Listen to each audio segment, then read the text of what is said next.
Text to image generation social media and internet మొత్తం AI generated images ఉన్నాయి. Single click లో images generate చేసి ఇస్తున్నాయి ఏఐ టూల్స్. జస్ట్ మనం ఒక ప్రాంప్ట్ సబ్మిట్ చేస్తే చాలు మనకి ఎట్లా కావాలంటే అట్లా ఇమేజ్ అవుట్పుట్ వస్తుంది. చాలా క్రియేటివ్ గా ఇమేజెస్ జనరేట్ చేస్తున్నాయి ఈ టూల్స్. కానీ what about artist hours spend చేస్తారు కదా క్రియేట్ చేయడానికి. ఏఐ టూల్స్ కూడా ఆర్టిస్ట్ జనరేటెడ్ ఇమేజెస్ యూజ్ చేసుకుని ట్రైన్ అవుతున్నాయి. యూజువల్ గా కాపీరైట్ ప్రొటెక్టెడ్ కంటెంట్ ఇంకా social media publications, gaming applications వల్ల ఇమేజెస్ ఏఐ టూల్స్ యూజ్ చేసుకొని ట్రైన్ అవుతున్నాయి.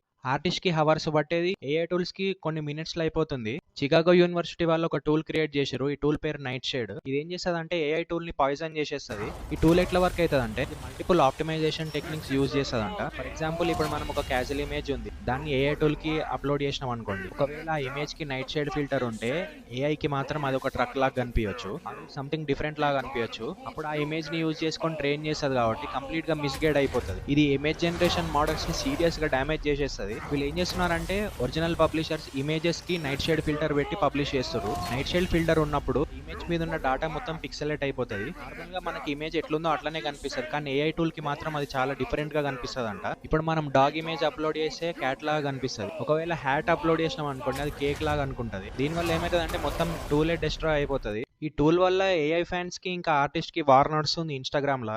ఈ టూల్ పైన మీ ఒపీనియన్ ఏందో కమెంట్ చేయండి guys.